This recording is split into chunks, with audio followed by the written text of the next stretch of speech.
अथ श्री वराह पुराणे सप्त अष्टशतम अध्याय सृष्टि और श्राद्ध की उत्पत्ति कथा एवं पितृयज्ञ का वर्णन। पृथ्वी बोली, हे भगवान, मैं आपके वराह तथा मथुरा क्षेत्र की महिमा सुन चुकी। हे प्रभु, मैं अब पितृयज्ञ के संबंध में जानना चाहती हूँ कि यह क्या है और इसे किस प्रकार आरंभ करना चाहिए। सर्वप्रथम किसने इस यज्ञ का शुभारंभ किया तथा इसका प्रयोजन एवं स्वरूप क्या है। भगवान वराह कहते हैं, हे देवी, सर्वप्रथम मैंने स्वर्ग लोक की रचना की, जो देवताओं का पहले आवास बना। जगत प्रकाश शून्य था और सर्वत्र अंधकार व्याप्त था। उस समय मेरे मन में ऐसा विचार उत्पन्न हुआ कि चर और अचर प्राणियों से संपन्न तीनों लोकों का सृजन करूं। उस समय मैं संसार की सृष्टि से विमुख शेष नाग की शैया पर शयन कर रहा था। ऐसा मेरा अनंत शयन हुआ करता है। माया स्वरूपिणी निद्रा मेरी सहचरी है। इसका सृजन मेरी इच्छा पर निर्भर है। इसी से मैं सोता और जागता हूँ। सृष्टि के प्रारंभ में सर्वत्र जल ही जल था, कहीं कुछ भी पता नहीं चलता था। उस जल में एक बट वृक्ष के अतिरिक्त अन्य कुछ भी नहीं था। वह बट भी बीज जनित नहीं था, बल्कि मुझ विष्णु द्वारा ही उत्पन्न था। माया का आश्रय लेकर एक बालक के रूप में मैं उस पर निवास करता था। मेरी आज्ञा पाकर माया ने चर और अचर से परिपूर्ण तीनों लोकों को सजाया है। ये सभी मेरी आँखों के सामने है। ये सुबह मैं ही इस विविध वैचित्र्योपेत चराचर विश्व का आधार हूँ। समयानुसार मैं ही षड्वामुख नामक अग्नि बन जाता हूँ। माया मेरी ही आश्रय पाकर काम करती है। इससे सभी जल बड़बानल से निकलकर मुझ में लीन हो जाते हैं। प्रलय की अवधि पूरी हो जाने पर लोक पितामह ब्रह्मा ने मुझसे पूछा कि मैं क्या करूं। तब मैंने उनसे यह वचन कहा, हे ब्रह्मन, तुम यथाशीघ्र असुर एवं मानवों की सृष्टि करो। देवी, इस प्रकार मेरे कहने पर ब्रह्मा ने हाथ से कमंडलू उठाया और उसके जल से आचमन कर देवताओं की सृष्टि का कार्य आरंभ कर दिया। पितामह ने 12 आदित्य, 8 वसु, 11 रुद्र, 2 अश्विनी कुमार, 49 मरुदगण एवं सबका उद्धार करने के लिए ब्राह्मण तथा सूर समुदाय की सृष्टि की। उनकी भुजाओं से क्षत्रियों की, उरुओं से वैश्यों की तथा चरणों से शूद्रों की उत्पत्ति हुई।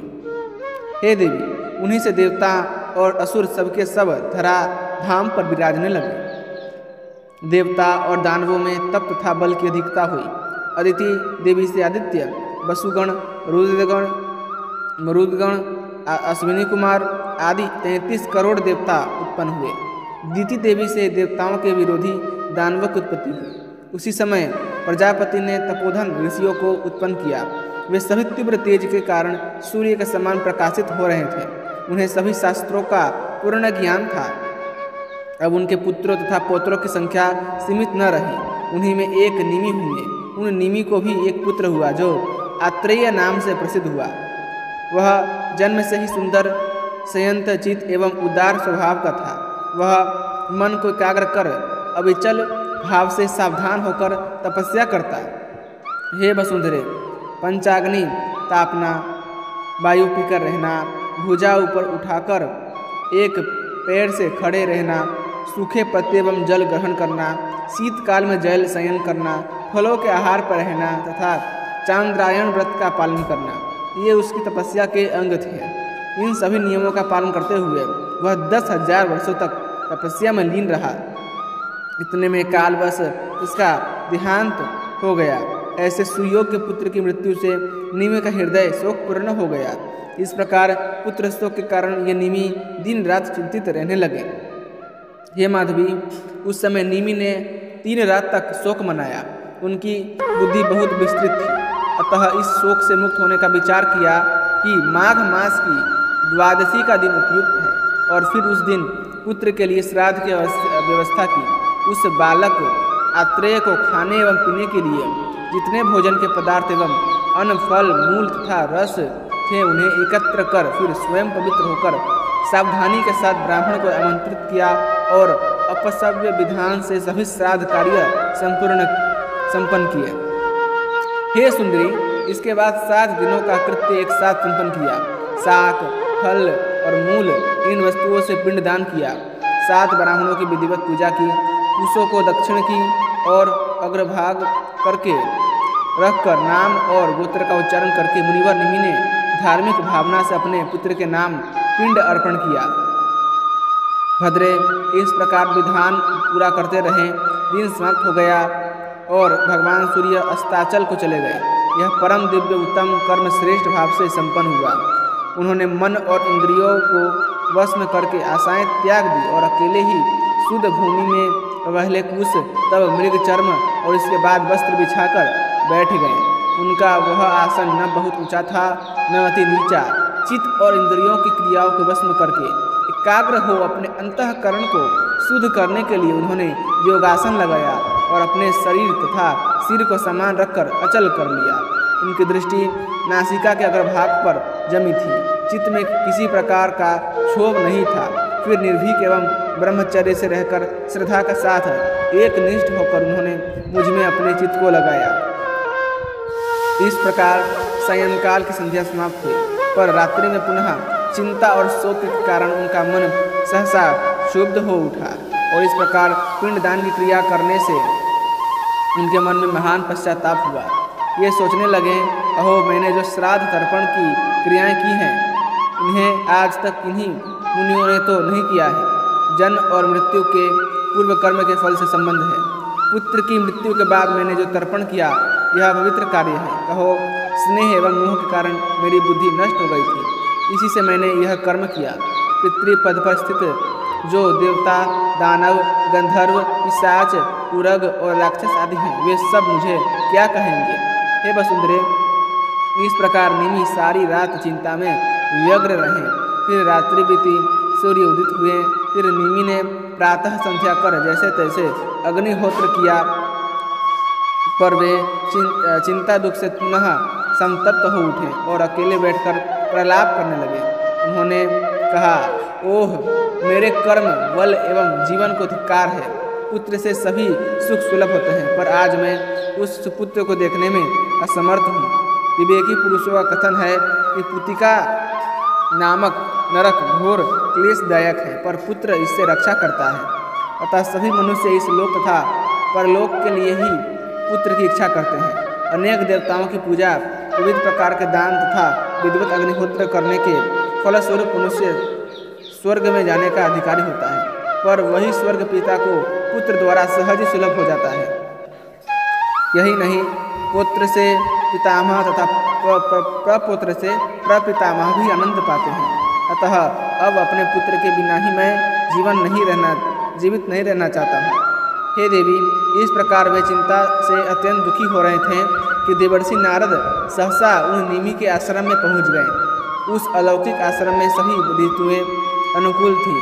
अनेक प्रकार के फल, फूल एवं जल उपलब्ध थे। स्वयं प्रकाश से प्रकाशमान नारद जी निमि के आश्रम के भीतर गए। धर्मज्ञ निमि ने उन्हें आया देखकर उनका स्वागत और पूजन किया। हे देवी, उस समय निमि के द्वारा आसन, पाद्य एवं अर्घ्य आदि दिए गए। नारद जी ने उन्हें ग्रहण कर फिर उनसे इस प्रकार कहना आरंभ किया। नारद बोले, हे निमि, तुम्हारे जैसी ज्ञानी पुरुष को इस प्रकार शोक नहीं करना चाहिए। जिनके प्राण चले गए हैं उनके लिए तथा जिनके प्राण नहीं गए हैं उनके लिए पंडित जन शोक नहीं करते। यदि कोई मर जाए, नष्ट हो जाए अथवा कहीं चला जाए, इनके लिए जो व्यक्ति शोक करता है उसके शत्रु हर्षित होते हैं।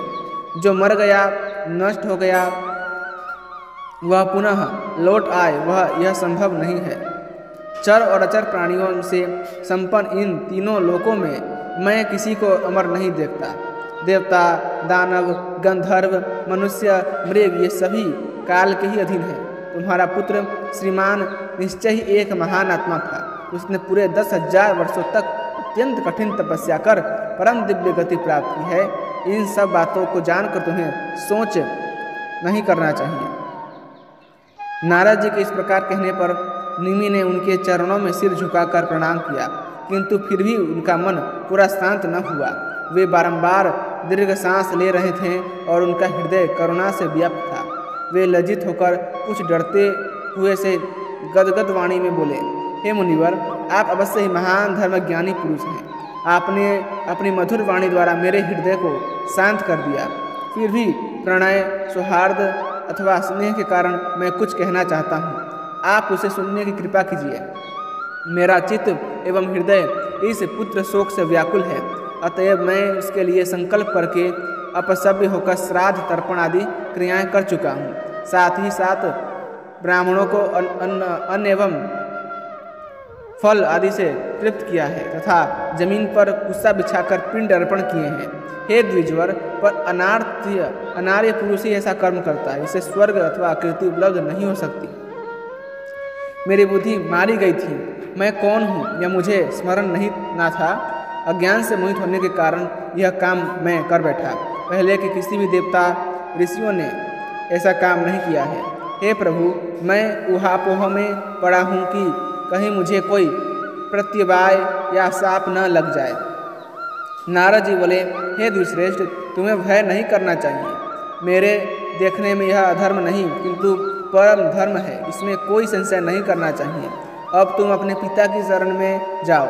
नारद जी के इस प्रकार कहने पर निमि ने अपने पिता का मन, वाणी और कर्म से ध्यानपूर्वक शरण ग्रहण किया और उनके पिता भी उस समय उनके सामने उपस्थित हो गए। उन्होंने निमि को पुत्र शोक से संतप्त देखकर उन्हें कभी व्यर्थ न होने वाले अभिष्ट वचनों द्वारा आश्वासन देना आरंभ किया। हे निमे, तुम्हारे द्वारा जो संकल्पित कार्य हुआ है तपोधन, वह पितृयज्ञ है।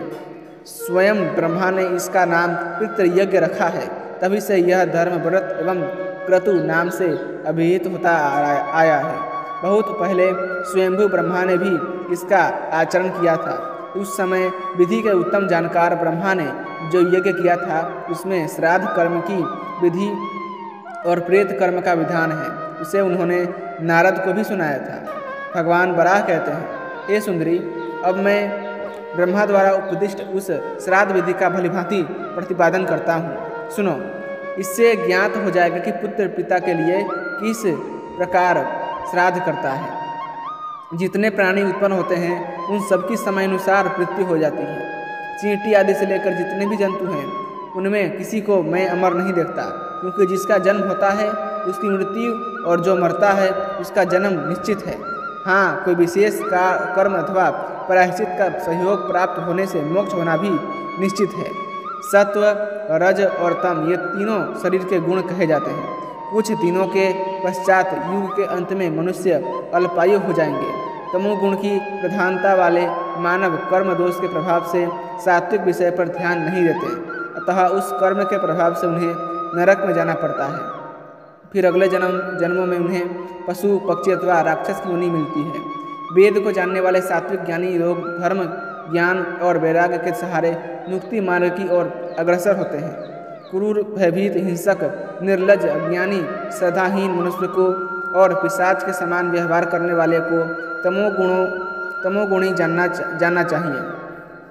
उसे कोई अच्छी बात बताई जाए तो वह समझता नहीं है।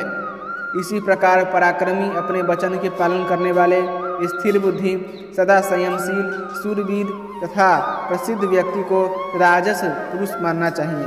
जो क्षमाशील, इंद्रिय विजयी, परम पवित्र, उत्तम ज्ञानवान, श्रद्धालु तथा तप एवं स्वाध्याय में सदा संलग्न रहते हैं, वे सात्विक पुरुष हैं।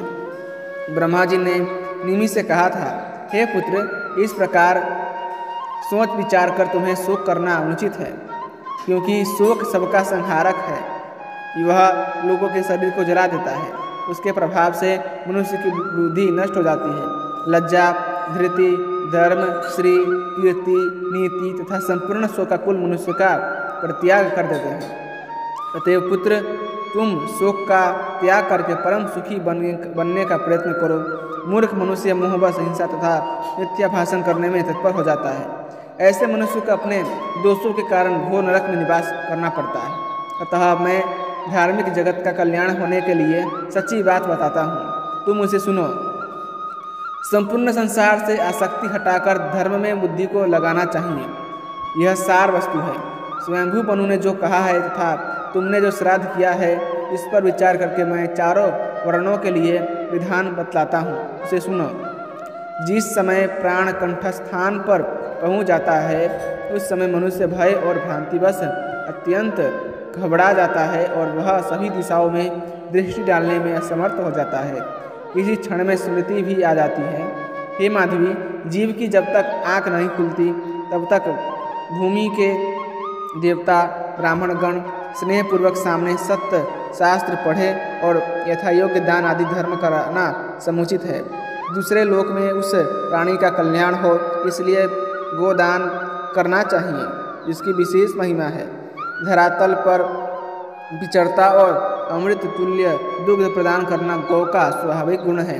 इसके दान से मनुष्य यथाशीघ्र ताप से छूट जाता है। इसके बाद मरणासन उस प्राणी के कान में श्रुति कथित दिव्य मंत्र सुनाना चाहिए।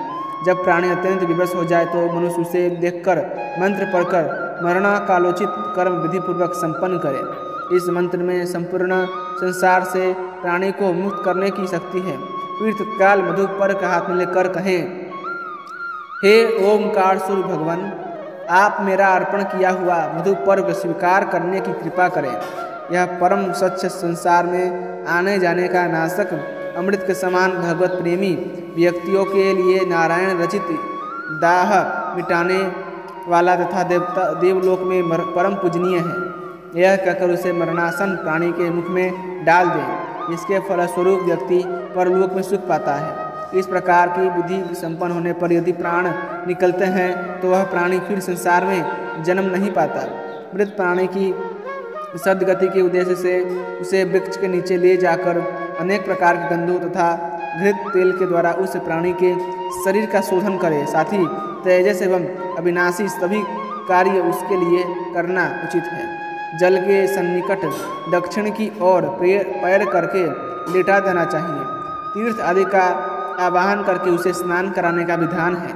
गया आदि जितने तीर्थ ऊंचे विशाल एवं पुण्यमय पर्वत कुरुक्षेत्र, गंगा, यमुना, कौशिकी, पयोष्णी, गंडकी, भद्रा, सरयू, बलदा, अनेक वन, वराह तीर्थ, पिंडार क्षेत्र, पृथ्वी के संपूर्ण तीर्थ तथा चारों समुद्र, इन सभी का मन में ध्यान करके मृत प्राणी को उस जल से स्नान कराना चाहिए। फिर विधि के अनुसार उसे चिता पर रखना चाहिए। उसके पैर दक्षिण की दिशा में हो। प्रधान दिव्य अग्नियों का ध्यान करके हाथ में अग्नि उठा लें। उसे प्रज्वलित करके विधिवत यह मंत्र पढ़ना चाहिए। मंत्र का भाव है, हे अग्निदेव, यह मानव जाने अथवा अनजाने जो कुछ भी कठिन काम कर चुका है, किंतु अब मृत्यु काल के अधीन होकर यह इस लोक से चल बसा। धर्म अधर्म लोभ और मोह से यह सदा संपन्न रहा है, फिर भी आप इसके गोत्रों को भस्म कर दें और यह स्वर्ग लोक में चला जाए। इस प्रकार कहकर प्रदक्षिणा कर जलती हुई अग्नि उसके सिर के स्थान में प्रज्वलित कर दें। फिर तर्पण कर मृत व्यक्ति का नाम लेकर पृथ्वी पर उसके लिए पिंड दें। पुत्र चारों वर्णों में इसी प्रकार का संस्कार होता है। फिर शरीर और वस्त्रों को धोकर वहाँ से लौटना चाहिए। उसी समय से 10 दिन पर्यंत सभी सगोत्र के लोग असौच के भागी बन जाते हैं और उन्हें देव कर्म में अधिकार नहीं रह जाता है। इति श्री वराह पुराणे सप्त अष्टदशतम अध्याय संपूर्णम। इसी के साथ से वराह पुराण के 187वें अध्याय समाप्त हुआ। यदि आपको भगवान श्री हरि वराह की कथाएं पसंद आती हैं तो कृपा करके वीडियो को लाइक करें, चैनल को सब्सक्राइब करें और अपने दोस्तों के साथ इसे अवश्य शेयर कीजिएगा। धन्यवाद। जय श्रीमन नारायण।